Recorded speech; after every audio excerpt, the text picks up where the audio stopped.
Iranian officials or the Iranian government, but so far there has been no response.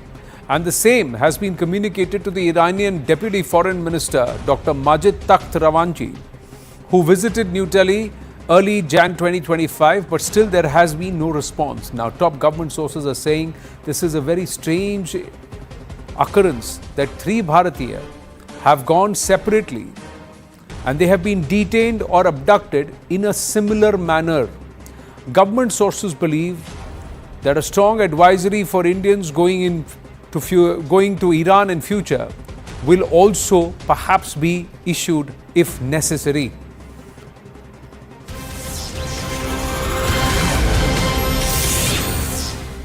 The MEA earlier in the day has issued a statement saying that three Indian nationals are missing in Iran. They have gone missing and we are in touch with the families, and we have taken up the matter with the Iranian Foreign Ministry and the Iran Embassy in New Delhi to locate these people.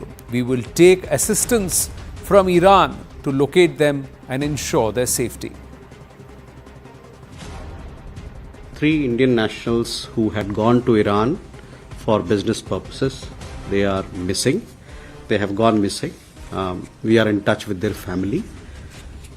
We have taken up the matter with the Iranian embassy here and with the Iranian Foreign Ministry in Tehran.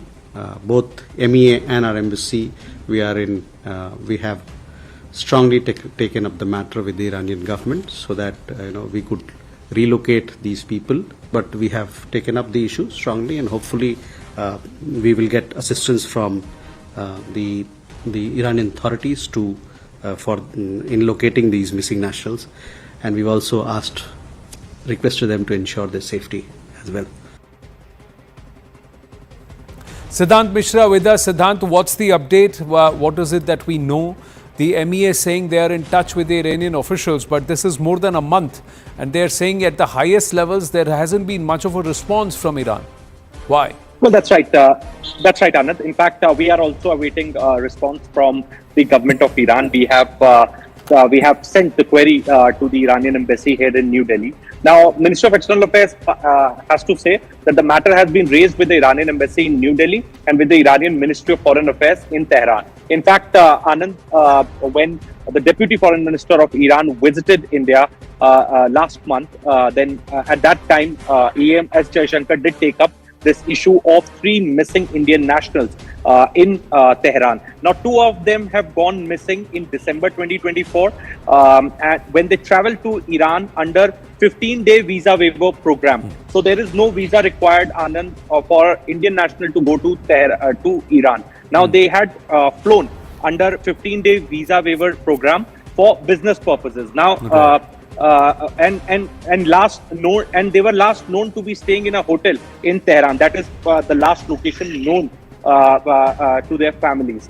The other case is of Sumit Sood, who traveled to Iran in January, and then he also got disappeared.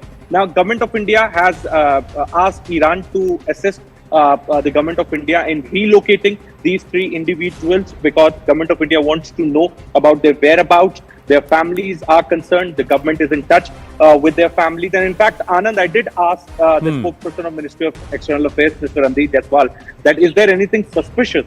To which he said that so far they are in touch with the Iranian authorities, and they seek Iranian authorities' help to relocate these three Did he somewhere say that they are safe? The Iranians have said that they are safe and they are alive?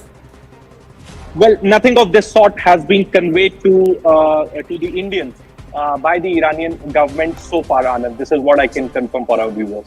Right, thank you. They are still locating. They are still looking for these. They are saying we are still looking for them. Yeah. Somewhere there seems to be some kind of question mark there. How can these Indian nationals who have come on a visa in Iran be missing, and especially under very, very questionable circumstances? Siddhant, thank you very much. I have to make way move forward because we are joined by Sharda Panchal, Yogi's wife, Yogi Panchal's wife.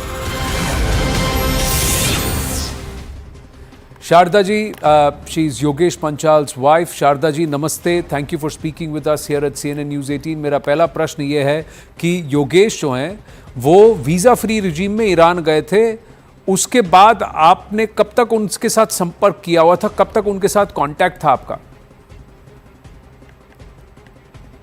Sir वो 5 दिसंबर को गए थे यहाँ से जी। और 5th 6th 7th contact में थे और 7th को शायद कोई आया होगा रूम पर, वहाँ पर वो बहारिस्तान हेरिटेज हॉस्टल में रुके हुए थे।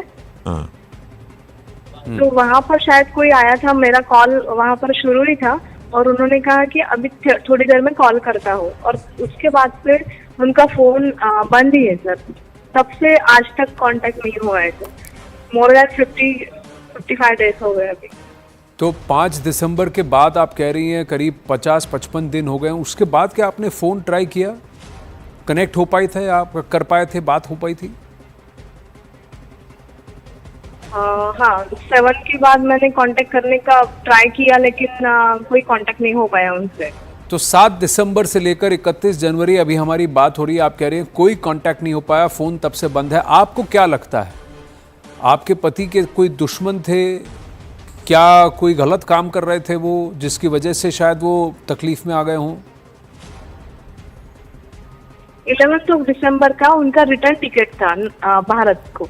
हाँ, तो जब उन्होंने वो फ्लाइट नहीं ली, हमने वेट किया, 7 को वेट किया, 8 को वेट किया और 9 को हमने एम्बेसी को मेल कर दिया था कि सर ऐसा मेरे हस्बैंड यहाँ पर रुके हैं और इस तारीख को उन्होंने ट्रैवल किया है और उनका फोन अनरीचेबल आ रहा है, तो आप कुछ हेल्प कर सकते हैं क्या? ऐसा हमने 9th को उनको एम्बेसी को मेल किया था।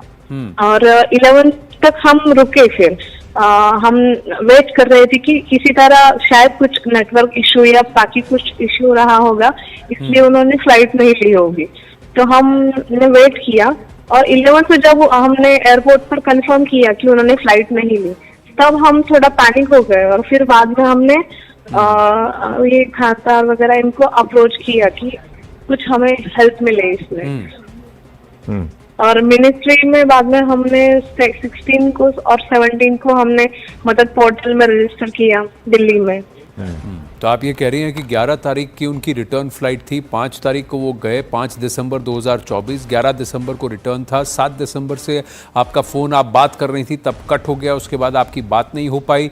फिर आपने कहा कि आपने एक बार अलर्ट किया 9 तारीख को कि देखिए इनका संपर्क नहीं हो पा रहा, और 11 तारीख को फ्लाइट नहीं चढ़े, तब आपने मिनिस्ट्री को भी इतला कर दी, मदद पोर्टल पे आपने इन्फॉर्मेशन डाला। पर एक मैं जानना चाहता हूँ शारदा जी, आपके पति योगेश क्या बिजनेस करते हैं?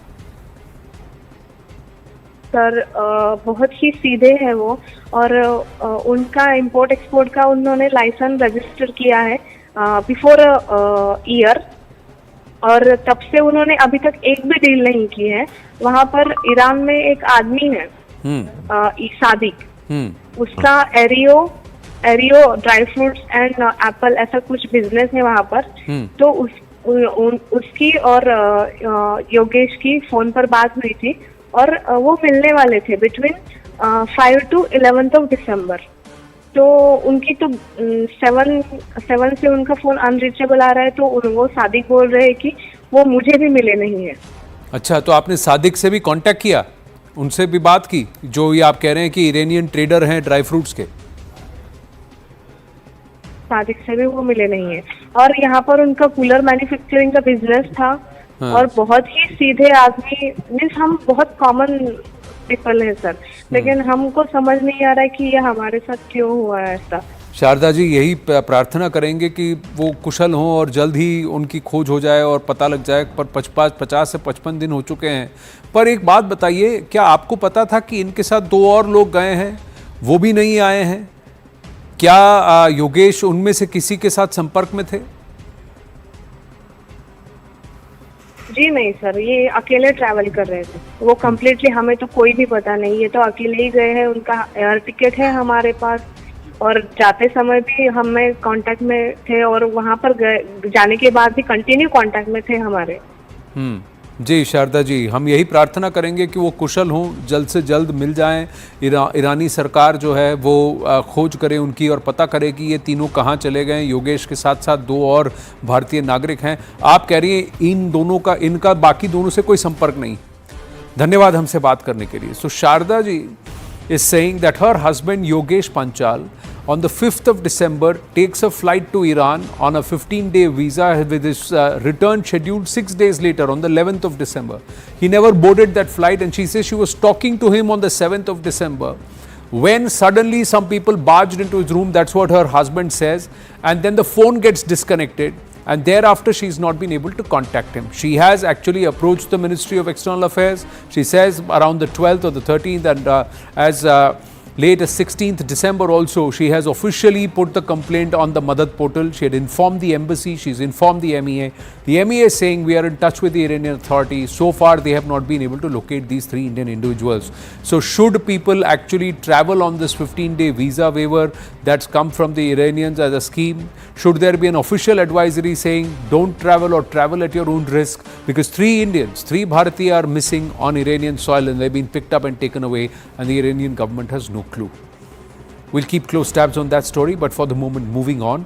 Now, on day 1 of the budget session of Parliament, it's a big development that's happened, and we are all waiting for the budget on the 1st of February. But the conversation moved way beyond that politically, because there's a political storm after President Droupadi Murmu's speech hailing the government's Viksit Bharat vision. It began with Sonia Gandhi indicating that the president got tired by the end of the speech. Rahul Gandhi repeated the same, what Sonia Gandhi said, and he also said she was boring, her speech was boring. The Rajya Sabha MP was heard saying false promises, after which Rahul Gandhi said that the speech was boring. To this, Sonia replied the president was getting very tired by the end. She could hardly speak, poor thing. Now, this is not a conversation they were having to the media cameras, but this is a conversation the son and the mother were having in front of the media cameras. The leader of the opposition in the Lok Sabha was seen nodding in agreement, saying the president was repeating the same thing again and again. Have a look at this. No comment. No, the president. Repeating the same thing. No, she could hardly speak for him. The President's office called the remark in poor taste. Prime Minister Narendra Modi hit out at the Congress party while addressing a rally in Delhi's Dwarka earlier in the day. The Prime Minister further slammed the Congress party for insulting, quote, every poor person, unquote, of the country, and said, quote, they like abusing people, defaming India in foreign countries, and talking about urban Naxals. Congress का शाही परिवार उनके अपमान पर उतर आया है। शाही परिवार के एक सदस्य ने कहा कि आदिवासी बेटी ने बोरिंग भाषण दिया। दूसरी सदस्य तो इससे भी एक कदम आगे बढ़ गई। उन्होंने राष्ट्रपति जी को पुअर थिंग कहा, गरीब कहा और चीज कहा, थकी हुई कहा। एक आदिवासी बेटी का बोलना इनको बोरिंग लगता है। Amid the backlash over Sonia Gandhi's remark on the president, Congress chief Mallikarjun Kharge defended her statement, saying that the grand old party, quote, can never insult the president or any citizen, unquote. Let's go across to our guests and then hear both sides, and we'll allow you also to form fair judgment on what they were conversing, how they spoke, what was the attitude. Is it just a chat between the two? Did they not know the mics were there, the cameras were rolling and it could be caught? Siddharth Yadav, national spokesperson of the BJP with us. Tehseen Poonawalla, political analyst with us. Namaste, Jai Hind, Jai Bharat. Gentlemen, Tehseen Poonawalla. Jai Hind, Jai Bharat. Yes, Anand, I fail to understand what the controversy is, but I do understand why it's being made into one. It's being made into one because the BJP tomorrow is not going to give middle class India any tax break, save us from tax terrorism or GST extortion, and they have no roadmap for the budget ahead. The next debate, of course, is on the economic survey presented, and they have zero vision, except for saying by 2047 we'll have a Viksit Bharat. So how do you divert? You divert to non-issues. You know, first of all, Mrs. Gandhi is the most dignified person I've ever met in my life, ever. And whatever be our political differences, Mrs. Gandhi has always been head and shoulders above everyone else. A personal conversation, you sometimes say the speech was, poor thing, looked tired. It's a figure of speech. It wasn't meant to insult the President of India. Compare this to the language the Honorable Prime Minister has used personally and publicly for Mrs. Gandhi. Jersey cow, Congress ki vidwa, for my friend Shashi Tharoor's late wife, a 50 crore ki girlfriend. These are public speeches made. Honestly, something as innocuous as that is being made into an issue. Why? Because the BJP has nothing for middle class India, nothing for the viewers of CNN News 18. Siddharth? Anand, I think what has happened today is very disgraceful for the democracy of this country. I find it very strange that how Tehseen very comfortably is saying that he doesn't even find why this is a controversy. The kind of language that was used by the privileged first family, the so-called first family as they wish themselves to be of the country, for the first citizen of the country, how can one person, and where does this courage come from to call the president, gather the courage to call the president a poor thing, a poor lady, boring, on the official address which marks, which has been a very historic address before the budget every year. The president has to come, give the joint address, the entire country is watching. I do not understand where this privilege comes from within the Congress party. Those days are gone. The Congress party should realize this, and in Hindi there's a saying, ki rassi jal gayi par bal nahi gaya. This is what is with the Congress party today. The people of the country have made it very clear to the Congress party that you have to come out of this phenomena of being the privileged elite, and you can say anything and everything, even to the president of this country. But I think this goes even back to the hatred that the Congress party has towards the tribals, the Dalits of the country. And this is not the first instance. Had it been in good taste, bad taste, I don't know what Tehseen was trying to explain, but this is what the Congress party has been doing historically. Since after President Droupadi Murmu ji has taken over, we have seen the kind of remarks that have been coming in from the Congress party. We have seen Adhir Ranjan Chaudhary coming out and saying she is Rashtrapatni, which is very strange. We have seen how Rahul Gandhi came out and said she cannot go to the Ram temple because she is a Dalit, because she is an Adivasi. And the facts were different. She visited the Ram temple, she did the Aarti, Maha Aarti. It's Rahul Gandhi and his first family who has not gone there. But the kind of hatred and the kind of indigestion that they have to have a tribal woman who has struggled her life, set an example for so many tribals, Dalits, backwards, the Shoshit, Dalit, Vanchit, Pichra Varg of this country, and set an example that she can be the first citizen, sit there with dignity. The Congress party leaves no opportunity to malign her. I think this is most disgraceful that can happen. And when Tehseen sits here and says that Madam Gandhi, is the most graceful lady that he has met ever, I do not think what to say about that. I do not know. I actually do not know. This coming from Rahul Gandhi, Sonia Gandhi, Priyanka Gandhi, all of them together having a chit chat about the Prime Minister, about the President of this country. I think this is utterly shameful. They should apologize. There's nothing more and nothing less that can happen to this. Tehseen? First of all, if somebody is having a chit chat, you can have a chit chat about anybody and everybody. At the basis of a democracy, you can speak as long as it's not offending, insulting, humiliating, or putting somebody down on caste, class, or religion. And that wasn't what it is. You're having a speech, you're analyzing a speech. You may disagree with the opinion. I disagree with the opinion. But if somebody says, look, poor kid is tired, poor lady, poor thing, that's not insulting. That's a figure of speech. But again, I'm saying let's assume that this is wrong language. Let us accept it. Manual scavenging is a spiritual experience. Is written in the book written by the current Honorable Prime Minister and new Chief Minister of Gujarat. Is this not insulting to all Dalit citizens? Mrs. Gandhi is only popular because she is fair-skinned, said a current Minister of the BJP government, Giriraj Singh. Is this not insulting? I'm again asking you, 50 crore girlfriend for my friend Shashi Tharoor's late wife. Is this not humiliating? These are public speeches made.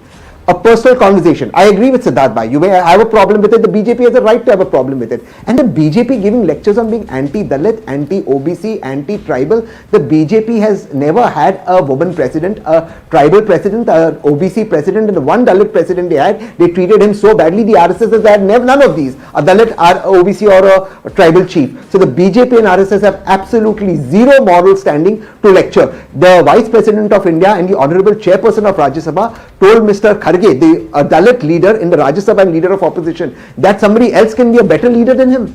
This is how you treat Dalits. Please, not going to take a lecture from the BJP. Oh, Siddharth. Anand, my friend Tessin is saying that BJP has all the right to get angry about this. It is not about BJP. Is the president of this country for BJP? I, as a citizen, I am appalled, I am hurt that you can have the liberty to use such words for the president of my country. Tessin, do you understand this? Who is Sonia Gandhi? She might be very important for the Congress party. She might be very important for the panelists who come and sit on TV. But she is not as important as the president of this country. Not as important for me. And she has the liberty, and you say anybody can chit chat about anyone in democracy. I am sorry. You cannot call the president of this country a poor thing. I am very sorry. If you disagree on that, and if we are on different pages on that, then I think we are not having a conversation. Because some things in life, for few things we have to draw some lines. We cannot cross those lines, and this is one such line. You cannot, on the day when the president is addressing the joint parliamentary session of the parliament and the people of this country, you cannot come out and call her that she was boring. You cannot say that she was a poor thing. You cannot say that. And especially when she is an example for lakhs and crores of tribals of this country. She is the first citizen of this country, and she has set a very positive example. Your leader Nana Patole says after she visited the Ram Mandir that now the Ram Mandir has to be cleaned. The same thought you had for Baba Saheb Bhimrao Ambedkar. For so many years you were anti Baba Saheb Bhimrao Ambedkar, never gave him credit for anything, never made any institution after him, never made any infrastructure after him, just because of the reason that you cannot digest the Dalits, the tribals, the Pichdas of this country. You cannot do that. Because it is the first family phenomena of the Congress party that you cannot come out of that. Please come out of it. The people of the country have given you enough hints. The people of this country have made you sit in opposition for so long. They brought you down to 50 seats just because of this reason. Because you thought that one Sonia Gandhi, one first family is above everybody, all constitutional positions of the country. And you do not have, and you should not have the liberty to talk about the vice president. We all saw what happened outside the parliament. We all saw who was doing a mimicry of the vice president. You have made a joke of this democracy. Please do not continue to do so. Tessin. The basis of democracy 101 is you can be critical of anyone, including Her Excellency the President of India, His Excellency the Vice President and Chairperson of Rajya Sabha. Should that be within limits and not abusive? I absolutely agree with that. Do I agree with the analysis of the President's speech? No, I don't agree with that. But there's been nothing insulting to the President of India. I reiterate that. And if this is an insult to Her Excellency the President of India, the first Dalit President of India, K.R. Narayanan, BJP put up a candidate against him. Why didn't you let the Dalit get elected unopposed? Why didn't you allow that? The first speaker of the Indian Parliament, who was a tribal, the BJP put up a candidate against Mr. Sangma. Why? So the fact of the matter is, if there is anything that is illegal, as you say, please show me the provision in BNS that says you cannot speak about the President of India. The fact that you're having this show on CNN News 18 shows it's absolutely illegal to have. Tessin Poonawalla. Sure, please Anand. So that means Mr. Rahul Gandhi and Sonia Gandhi agree that Bharat mein democracy khatre mein nahi hai. They can't say both, no. They can't say in democracy they have the right to say and criticize whoever, and on the other hand say that there is no respect for Samvidhan, or there is no that Bharat mein democracy khatre mein. So one Bharat mein democracy khatre mein nahi hai. Was there or was there not a candidate pitted against Droupadi Murmu ji by the Congress party? Was there or was there not? So if the question that you asked of Mr. K.R. Narayanan and the BJP fielding a candidate, that is part of the democratic process, the parliamentary process. Why bring in caste and creed and whatever background? So then the Congress also does not cover itself in glory. The third point, I think the most important point is, When they said May I no answer comments. it? May I answer the first 2 What? points, then you come to the... I have 20 minutes, I didn't talk. Sure, sure. I just sure, said sure. I'll write it down. Oh, perfect. When they said... Thanks, I appreciate that. When they said no comments, they knew the cameras and the mics were in front of them. After that, why were they having this conversation with the cameras and mics in front of them? If they had no comments, why have these comments then? What are they trying to show? Okay. Okay. So just 3 questions. Why were they having a conversation? I think that's what basic families do. Families talk to each other. No. As long as the conversation is loving, polite. The other day I was telling somebody The about my son, poor kid, doesn't make my kid poor. It's just a conversation. That's okay. And there were the paps out there, so there was some sort of cameras out there. It doesn't make it good or bad. Now let's come to the issue that you've raised, which is a very substantial issue. Is democracy threat in India? And I think that's a very good question you raised.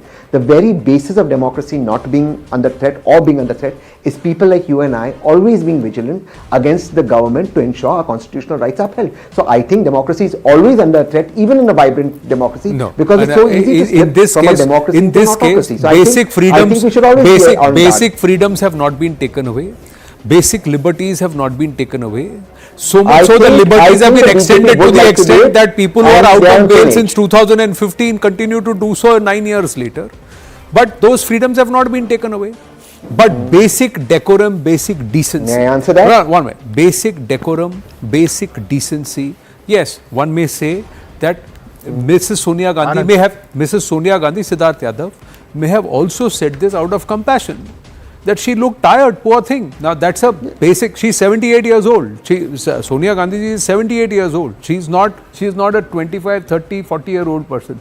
Had a Rahul Gandhi had made that comment, that poor thing, there could have been far more offence that could have been taken. In this case, you could give Mrs. Sonia Gandhi the benefit of doubt to say that she looked tired, poor thing. From her end, it could have been a passage of compassion. Why drag what Droupadi Murmuji's this? Why is it so? And the leader of opposition believes that the speech was boring. Can he not believe that? Can he not have that opinion, Siddharth Yadav? Or can there not be a certain Anand, element no, that did Mrs. Gandhi say it out of elitism and disrespect, or was it just a matter of somebody saying from a compassionate point of view, poor thing, she looked so tired by the end of it. Now that's what she said. Now you may take objection to say, why did she say poor thing about the president? Well, you're willing to do that, but are you willing to also concede that she may have said this out of compassion? Yes, Siddharth Yadav. Anand, first of all, I'll respond to my friend Tehseen, and he says that why did we field candidates against the Dalit candidates in the past, wherein the Congress party had fielded them for presidents. I find this very strange. Now, Rahul Gandhi, Sonia Gandhi, their entire family, they can say, they can cross the limit and say anything. That is democracy. But a democratic process of having candidates being fielded against each other for fighting elections is not democratic. That that has a different connotation, but I think that is well answered, and Tehseen also knows why did they field their candidate against President Kovind, then why did they field their candidates against President Droupadi Murmu. That's a specious argument, because it's a democratic process. Yeah, go ahead. Yes. Now I would want to, and as you said, that can we give a benefit of doubt? I would want to give it. This is so demeaning for the Indian democracy that I would want to give a benefit of doubt. Unfortunately, I cannot. There's a trail of the Congress party. I cannot believe and I cannot digest the Congress party, the 3 leaders, the first family of the Congress party coming out in front of the cameras. And Sonia Gandhi is not into politics from past 2 years. She had virtually been the Prime Minister of this country, head of the National Advisory Council and all of that for almost 10 years. She has led the Congress party for a good 20 years. She has a good political experience. I would want to give her a benefit of doubt. I cannot. I can't, Anand. She is standing there in front of the cameras and saying that it's a poor thing. You want to talk about what the president said, and I'll tell you what democratic practices are. On the president's address, in the past, rather on the content of that address also, because the president speaks about what the government has worked, and probably the opposition can have a disagreement with that. In the past, the opposition has even avoided to speak about it. But if you so want to test the democracy and speak about what she spoke about the work of the government, do that. You are saying she's boring? No, It was a boring speech. Now You here- talk about the content that you spoke, may I make a point, the schemes of the government, the work that the government has done. If you want to have a disagreement with that, you want to raise some issues, do that. No, All I'm- the three of the what family I'm members can saying do is- that. But in the what- same parliament, you're standing and saying a poor thing. You know, boring. I cannot give her a benefit of doubt. I'm very okay, sorry. you believe you won't give the benefit of doubt. There's seen the other May I point. make a point? No, the other the aspect of not compassion but condescension. This condescension that I don't think you deserve to be president because I have not chosen you. I don't think you deserve to be president because I think you are beneath the office. I don't think you deserve to be president, and that's why I will not acknowledge you or respect you on whatever or you say. I am going to totally discard or brush it aside. Why with Mr. Rahul Gandhi? Because even in the past, visually he has been blamed of disrespecting, not acknowledging the president or the Rashtrapati. The Rashtrapati's office has said they believe this is hurtful behavior to the dignity of the office of the president. Yes, Tessie. Final word. I do believe that we must make all efforts and strive to uphold the office not just of the President of India, the highest office of our land, but the Prime Minister, the Chief Justice, and all other constitutional posts. Having said that, like you said, Anand, and I repeat, a 78-year-old lady maybe feeling compassion is not something for the BJP to gossip about. The BJP has nothing to speak about, hence they're trying to make an issue out of a non-issue. I am still willing to concede. Concede. Let's not have this. They should not have said it. Let me concede this. But I'll tell you the hypocrisy here and why I don't take the BJP seriously. If I were to say, yes, I don't accept what Mrs. Gandhi or Rahul Gandhi said, and let's accept it, you should be even more careful. I accept it with all my heart and soul. Will he say what Prime Minister Modi said about Mrs. Gandhi, Jersey cow, is wrong? Will he have the guts to say that a Prime Minister's book, currently written in the book, that manual scavenging his spiritual experience is wrong? Will he have the guts to say what Prime Minister said about my friend Shashi Tharoor's late wife, 50 crore ki girlfriend is wrong? He won't have the, or his Minister Giriraj Singh ji said about Mrs. Gandhi? What Subramaniam Swami ji said about Mrs. Gandhi? See, that language you can't you're even again use on moving this to show, and they made him an MP. people who Let's you accept it. no no Let's- when you I'm not no no moving when you away. believe I am saying they are when you hypocrites. believe They are hypocrites. no when you believe The when you BJP. believe that the BJP are hypocrites, then the Congress also doesn't cover itself in glory. It's the same Mrs. Gandhi who back in 2007 called the Prime Minister But- Maut ka but- Saudagar. but and the and difference after between that calling somebody- no One second, after one minute saying after poor that thing and 50 crore ki girlfriend. What is worse? after that see I What don't is want worse? to I don't want to get into explaining something which is beyond the subject Exactly. of You will not answer beyond it. no And I beyond understand, and I beyond leave the it there. subject of this debate. What I'm trying to say is beyond the subject. If you believe that somebody should not say something, I am saying, does this come from a position where I look down upon the person who's occupying an office because I personally don't think they are worthy of it? That's one prism. The other prism of looking at it is, it was an expression which is a commonplace expression when you look at someone, say, oh, she looks so tired, poor thing. Now, that came out of compassion and had nothing else. But you may want to discount what Sonia Gandhi said, but why that gets covered in question marks is because of Mr. Rahul Gandhi's behavior with the president, around the president in the past, and how he came across and conducted himself as leader opposition. So that's where we leave it. We leave for the viewers to decide their own perception about what happened. We've shown the video again. Siddharth and Tehseen, thank you very, very much. Tehseen Poonawalla stays back. When we come back, it's the conversation around the budget, what the expectation should be. Because the Prime Minister has sought Ma Lakshmi's blessings for the poor and the middle class ahead of the budget. And the Eco Survey also has some interesting highlights. Stay with us.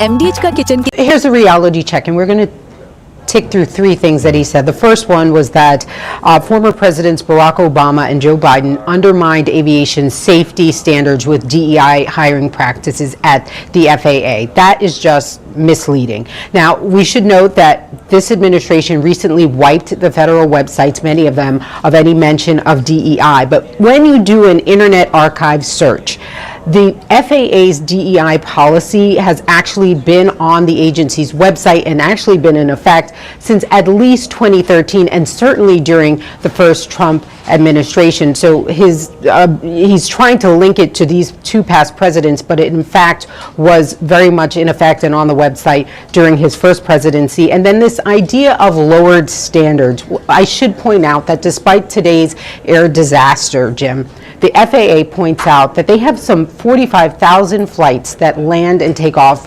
traveling with 2.9 million people every single day, and this sort of incident is incredibly rare. So the United States is still considered the gold standard when it comes to aviation safety. But I want to go to the next thing that he said. The president said, this was the claim, and I'm quoting, the FAA says people with severe disabilities are most underrepresented segment of the workplace. They want them in so that they can be air traffic controllers. That claim is simply misleading. He also went on to say the FAA website states they include hearing, vision, missing extremities, partial paralysis, complete paralysis, epilepsy, and there's a long list of other disabilities. And if you have any of those, you qualify for the position of controller. And that too is misleading. Look, he is pulling language that did exist on the FAA's DEI website. That language is certainly there, but they were speaking about a broader commitment to not discriminating against people with disabilities across the federal government. And as we know, there are laws on the books that make it illegal to discriminate against someone because of disabilities. But on the FAA website, it also states that if you are going to be an air traffic controller, you have to pass a medical examination, a security investigation, an FAA air traffic pre-employment skills assessment, and you also have to attend the academy. And the academy is quite stringent. And the bottom line is, if you don't have the skills to pass through the air traffic control academy, you are not directing planes in the tower. So that was misleading. Here's a reality check, and we're going to tick through three things that he said. The first one was that former Presidents Barack Obama and Joe Biden undermined aviation safety standards with DEI hiring practices at the FAA. That is just misleading. Now, we should note that this administration recently wiped the federal websites, many of them, of any mention of DEI. But when you do an Internet Archive search, the FAA's DEI policy has actually been on the agency's website and actually been in effect since at least 2013, and certainly during the first Trump administration. So he's trying to link it to these two past presidents, but it in fact was very much in effect and on the website during his first presidency. And then this idea of lowered standards. I should point out that despite today's air disaster, Jim, the FAA points out that they have some 45,000 flights that land and take off, traveling with 2.9 million people every single day, and this sort of incident is incredibly rare. So the United States is still considered the gold standard when it comes to aviation safety. But I want to go to the next thing that he said. The president said, this was the claim, and I'm quoting, the FAA says people with severe disabilities are most underrepresented segment of the workplace. They want them in so that they can be air traffic controllers. That claim is simply misleading. He also went on to say the FAA website states they include hearing, vision, missing extremities, partial paralysis, complete paralysis, epilepsy, and there's a long list of other disabilities. And if you have any of those, you qualify for the position of controller. And that too is misleading. Look, he is pulling language that did exist on the FAA's DEI website. That language is certainly there, but they were speaking about a broader commitment to not discriminating against people with disabilities across the federal government. And as we know, there are laws on the books that make it illegal to discriminate against someone because of disabilities. But on the FAA website, it also states that if you are going to be an air traffic controller, you have to pass a medical examination, a security investigation, an FAA air traffic pre-employment skills assessment, and you also have to attend the academy. And the academy is quite stringent.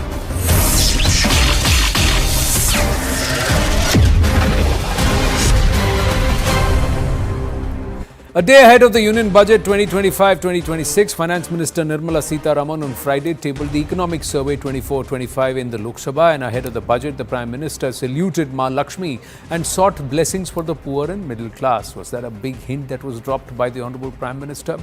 Meanwhile, the chief highlights of the Economic Survey included that the government must get out of business regulation, government should stop micromanaging economic activity, warns of AI outpacing humans in critical decisions, focus on systematic deregulation for growth, and embracing risk-based regulation. These were some of the other highlights, including the fact that a large number of our workforce currently seems or feels overworked and mentally stressed. So mental wellness is another aspect that's been highlighted, and that story you can find on news18.com. Meanwhile, let's listen in to what Prime Minister Narendra Modi had to say. आज budget सत्र के प्रारंभ में मैं समृद्धि की देवी मां लक्ष्मी को प्रणाम करता हूं। मां लक्ष्मी हमें सिद्धि और विवेक देती है, समृद्धि और कल्याण भी देती है। मैं मां लक्ष्मी से प्रार्थना करता हूं कि देश के हर गरीब एवं मध्यम वर्ग समुदाय पर मां लक्ष्मी की विशेष कृपा रहे। Gopal Agarwal is with us, and we'll also have Tehseen Poonawala joining us back again in just a bit. Namaste, Jai Hind. Gopal Agarwal ji, माँ लक्ष्मी की कृपा तो रहेगी, पर सरकार की कृपा होगी कि नहीं? मिडिल क्लास का ये कहना है, the middle class believes that for the last 10 years the middle class been ignored. गरीब को मिलता है, अमीर यानी वेल्थ क्रिएटर्स को कुछ मिल जाता है, पर ये जो मिडिल क्लास है उसको क्या दिया जाएगा? देखिए, अगर आप प्रधानमंत्री जी का कल का जो ओपनिंग रिमार्क पार्लियामेंट सेशन में देखेंगे तो उन्होंने बहुत स्पष्ट रूप से कहा है कि ये बजट एक अपने आप में एक बड़ा रिफॉर्म के साथ देश की अर्थव्यवस्था के लिए मजबूत foundation. See, he said reform, perform, transform. So what's going to reform? He also said it will leave a foundation for the economic growth of the country in the next coming years. जो विकसित भारत का आधारभूत रखने के लिए एक महत्वपूर्ण जो बेसिक ingredients है उसको we will be bringing, as the Prime Minister has said. And he also said that it will look into MSME and then look into issues of the middle class, everything. He has given a clear-cut indication. But you see, you are an economist yourself, so I can ask you this question, that for us to be a Viksit Bharat by 2047, we need to head towards double-digit growth, inch closer to 9-10%, and somewhere we have to grow at 11% in the coming years. 6% growth is that steady. How does that make us a powerful economy? We may be growing with respect to GDP, but is there more money in the hands of an average Bharatiya? Also, the economic survey also indicates to some aspects of the workforce that is feeling stressed, a workforce that is losing critical, work hours to mental stress. Sure, the issue is that it doesn't mean that if we are committed to grow and become a Viksit Bharat by 2047, we have already achieved that. It only says that we have to do a lot. And collective will transform, perform, reform, perform and transform. That is the three mantra that is required. It is not that we have accomplished that we have become Viksit Bharat. That means that shows that there is a gap and we are ready to fill that gap with economic reforms. And it is the pace that is required will come through economic reforms, Anandji. It is if the government, all the low-hanging fruits on the economic front are not there. We have to do lot of reforms, and ultimately if you look into economic survey today, there is a huge increase in capital capex by private sector, also has increased by the state and center, also increased, the PSU has also increased.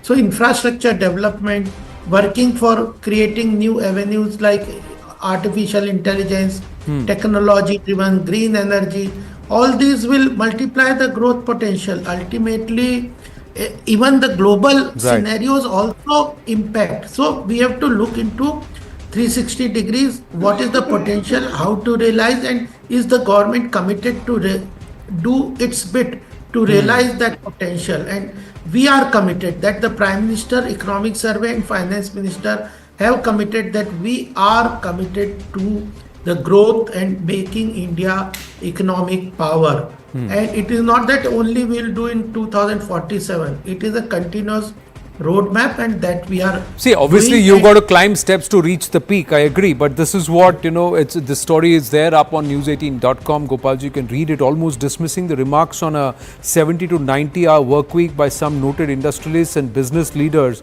The economic survey has said while the hours spent at work are informally considered a measure of productivity, a previous study has documented adverse health effects when hours exceed 55 to 60 hours a week. Spending long hours at one's desk is equally detrimental to mental well-being. Individuals who spend 12 or more hours at a desk have distressed and struggling levels of mental well-being, with a mental well-being score approximately 100 points lower than those who spend less than or equal to 2 hours at a desk, according to the survey. So mental health is also an economic issue because it affects our direct productivity and an output. See, we are at the cusp. This is the bus. If we miss this bus, then we've lost it. That's one part. We've got to also play catch up to other nations. So we've got to work harder, we've got to work longer, and we've also got to work smarter. But more importantly, we need to have money to consume. There seems to be a slowdown all around in terms of uptake, rural distress in terms of, or rural slowdown in terms of consumption. Many brands, many corporates are facing this.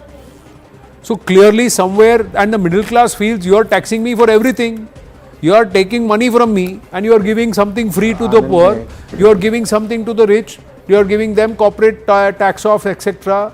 PLI schemes are being introduced. You are giving them tax waivers or moratoriums. What am I getting? Why am I paying 40 to 50% tax if I am earning significantly, if I am earning 50 lakhs or more? Why am I paying 30% tax if I am earning 25 lakhs or more? Whereas every other person is not earning, every self-employed professional is not filing that kind of, paying that kind of tax. The Kisan, the rich Kisans, the rich landlords are not paying that kind of money. Why only me? There is a distress, there is a certain anger, and says in the last 10 years, 11 years, what have you done for me? Anandji, I agree that you are echoing the sentiment Coming of to the middle class. Yeah, you are echoing sentiment of the strong sentiment of the middle class who are taxpayer, but you have to also look into that. You are talking only about direct tax. Though I agree that middle class and the people who are paying tax, direct tax, they need some kind of relief, and our government is committed. They have said that surely Prime Minister has given a hint that it will have some relief on this particular aspect, and everybody, there is a consensus on this. But I do not agree with your first part that only they are paying the tax, because indirect tax is paid by everyone.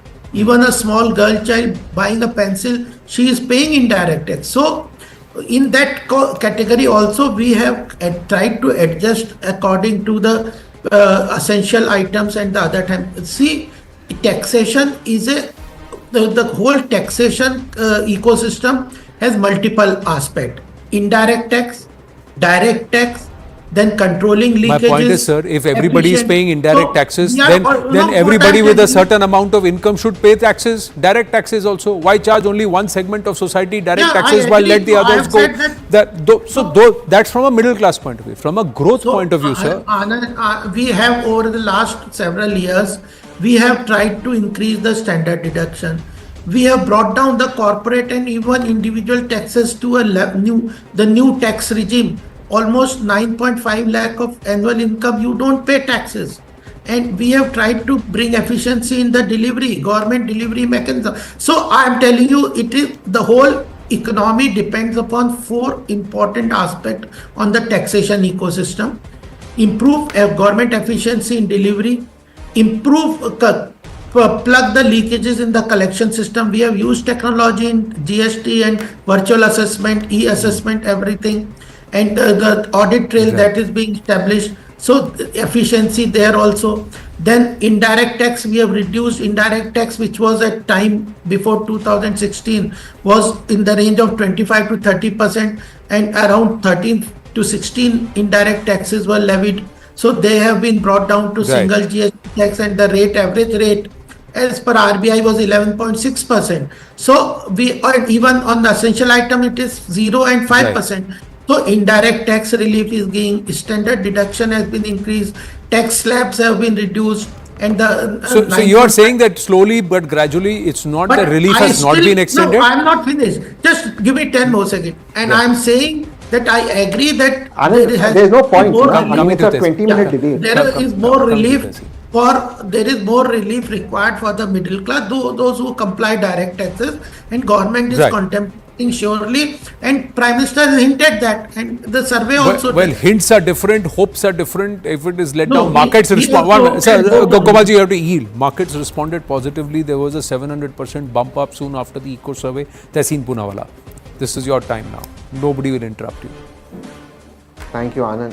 Thank you, Anand. Really appreciate this. Look, whichever side of the fence we are, we all want Team India to win. And like you said, this is our time under the sun right now. So this is our decade. I firmly believe, Anand, in my opening remarks, that this government, the present BJP government, has been the most left government ever in the history of India in the last 30 years. It's been terribly left economically, not socially, economically. What we desperately need is tax reforms and end to tax terrorism. Anand, you will be surprised to know, and I'm speaking a little fast because we are short of time, you will be surprised to know India is the highest exporter of millionaires in dollar terms out of our country, and HNIs, and of course we have that leads to the brain drain. What we desperately need, and this of course the BJP has a majority in the GST council with the central government out there, GST reforms. GST extortion is a serious problem.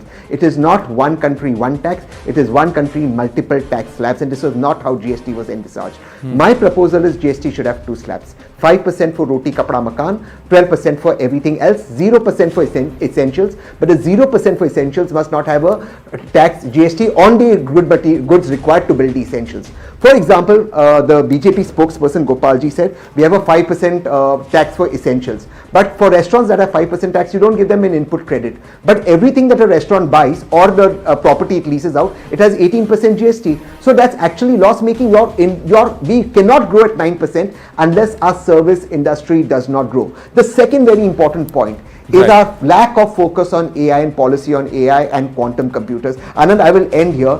We don't have an AI fintech policy, as a result of which every AI fintech in India has been registered in Dubai. Every single one. There isn't one in India that's an AI fintech that is being registered. And that is a massive problem because the future of AI is already here. It's in the past tense and we don't have a policy. We don't know whether crypto is legal or illegal. We don't know whether blockchain is illegal or illegal. We don't know how we're going to deal with blockchains. And that is a perennial problem, because without this, the new generation of the economy and Web 3.0 will not prosper, and we won't get people out of poverty. Last but not the least, we need to increase the direct tax net. 3.8% of Indians pay direct tax.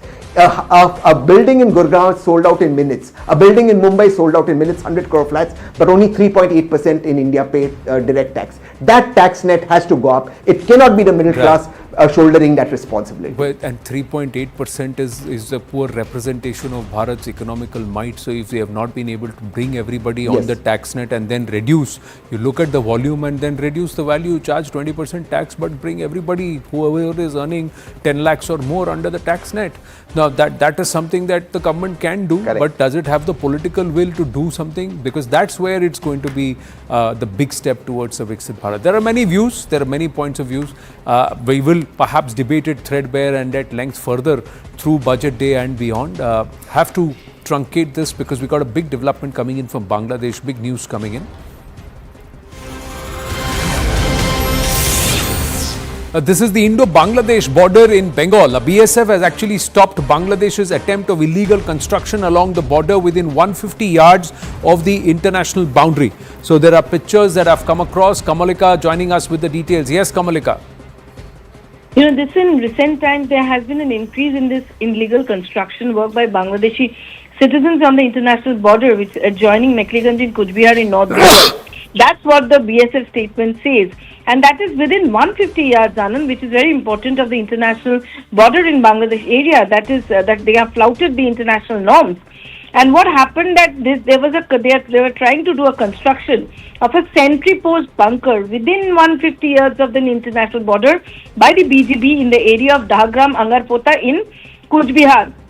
And this has come to light, which BGB has been forced to stop by the BSF. BSF protested, and they actually forced the BGB to stop it. Right. An illegal house also, whose pictures are there, was being built within 150 years. That is also flouting the international norms in the area of Fulkadabari in Mekliganj. That is also very concerning. Last week, the Bangladeshis were trying to build 2 illegal houses.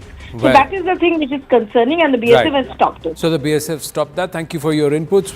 Way over time here on The Right Stand. Stay with us. Brass tacks after the break.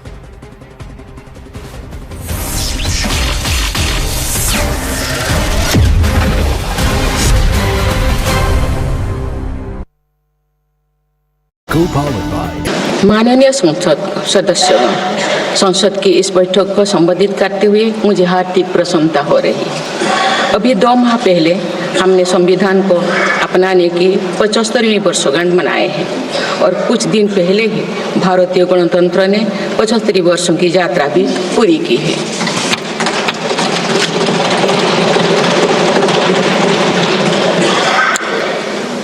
ये अवसर लोकतंत्र की जननी के रूप में भारत के गौरव को नई ऊंचाई देगा। मैं सभी देशवासियों की तरफ से बाबा साहेब आम्बेडकर समेत सभी संविधान निर्माताओं को नमन करती हूँ। माननीय सदस्यगण, इस समय देश में महाकुंभ का ऐतिहासिक पर्व भी चल रहा है। महाकुंभ भारत की सांस्कृतिक परंपरा का, भारत की सामाजिक चेतना का पर्व है। देश और दुनिया से आए करोड़ों श्रद्धालुओं प्रयागराज में पूर्ण स्नान कर चुके हैं। मैं मोनो अमावस्या के दिन हुई हादसे पर अपना दुख व्यक्त करती हूँ। घायलों के शीघ्र स्वस्थ होने की कामना करती हूँ। कुछ दिन पहले ही हमने देश के पूर्व प्रधानमंत्री डॉक्टर मनमोहन सिंह जी को खोए हैं। मनमोहन सिंह जी ने 10 वर्ष तक प्रधानमंत्री के रूप में देश की सेवा की। वे लंबे समय तक संसद के सदस्य भी रहे। मैं मनमोहन सिंह जी को भावभीनी श्रद्धांजलि अर्पित करती हूँ। माननीय सदस्यगण, भारत की विकास यात्रा की इस अमृतकाल को आज मेरी सरकार अभूतपूर्व उपलब्धियों के माध्यम से नई ऊर्जा दे रही है। तीसरे कार्यकाल में 3 गुना तेज गति से काम हो रहा है। आज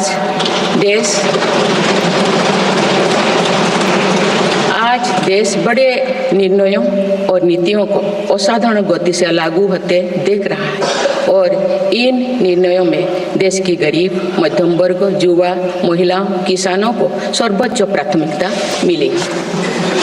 मेरी सरकार ने तीसरे कार्यकाल में सभी के लिए आवास के उद्देश्य की पूर्ति के लिए ठोस कदम उठाए हैं। प्रधानमंत्री आवास योजना का विस्तार करते हुए 3 करोड़ अतिरिक्त परिवारों को नए घर देने का निर्णय लिया गया है। इसके लिए 5,36,000 करोड़ रुपया खर्च किए जाने की योजना है। मेरी सरकार गांव में गरीबों की उनकी आवासीय भूमि का हक देने और वित्तीय समावेशन के लिए प्रतिबद्ध है। इस दिशा में स्वामित्व योजना के अंतर्गत अब तक 2 करोड़ 25 लाख स्वामित्व कार्ड जारी किए गए। इनमें से करीब 70 लाख स्वामित्व कार्ड पिछले 6 महीने से जारी किए। पीएम किसान सम्मान निधि के तहत करोड़ों किसानों को पिछले महीने में 41,000 करोड़ रुपया की राशि का भुगतान हुआ है। जनजातीय समाज के 5 करोड़ लोगों के लिए धरती व जनजातीय ग्राम उत्कर्ष अभियान प्रारंभ हुआ है। इसके लिए 80,000 करोड़ रुपये का प्रावधान किया गया है। आयुष्मान भारत योजना के अंतर्गत 70 वर्षों और उससे अधिक उम्र के 6 करोड़ वरिष्ठ नागरिकों को स्वास्थ्य बीमा देने का फैसला हुआ है। इन्हें हर वर्ष 5 लाख रुपए का हेल्थ कवर मिलेगा। छोटे उद्यमियों के लिए मुद्रा ऋण की सीमा 10 लाख रुपये से बढ़कर 20 लाख रुपया कर दी गई है। मेरी सरकार ने युवाओं की शिक्षा और उनके लिए रोजगार के नए अवसर तैयार करने पर विशेष फोकस किया है। मेधावी छात्रों को उच्च शिक्षा में वित्तीय सहायता देने के लिए पीएम विद्यालक्ष्मी योजना शुरू की गई। 1 करोड़ युवाओं को शीर्ष 500 कंपनियों में इंटर्नशिप के अवसर भी दिए जाएंगे। पेपर लीक की घटनाओं को रोकने और भर्ती में पारदर्शिता सुनिश्चित करने के लिए नया कानून लागू किया गया है। सहकार से समृद्धि की भावना पर चलते हुए सरकार ने त्रिभुवन सहकारी यूनिवर्सिटी की स्थापना को प्रस्ताव स्वीकृत किया है। सरकार ने प्रधानमंत्री ग्राम सड़क योजना के चौथे चरण में 25,000 बस्तियों को जोड़ने के लिए 70,000 करोड़ रुपया स्वीकृत किए। आज जब हमारा देश अटल जी की जन्म शताब्दी का वर्ष मना रहा है, तो प्रधानमंत्री ग्राम सड़क योजना उनके विजन का पर्याय बनी हुई है। देश में अब 71,000 वंदे भारत, अमृत भारत और नमो भारत ट्रेन चल रही है, जिनमें पिछले 6 माह में ही 17 नए वंदे भारत और 1 नमो भारत ट्रेन को जोड़ा गया है।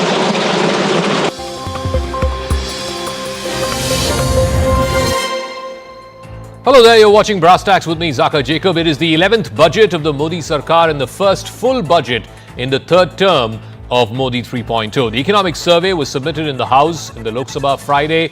It does not paint a rosy picture. Growth is expected to slow to 6.4% this fiscal year, and it is likely to slow even further in the coming fiscal year. Inflation has eased up somewhat, but it is still at the higher end and outside the bracket or outside the comfort zone where the RBI wants it at. It's at 4.9% April to December. So the question then is, what gives?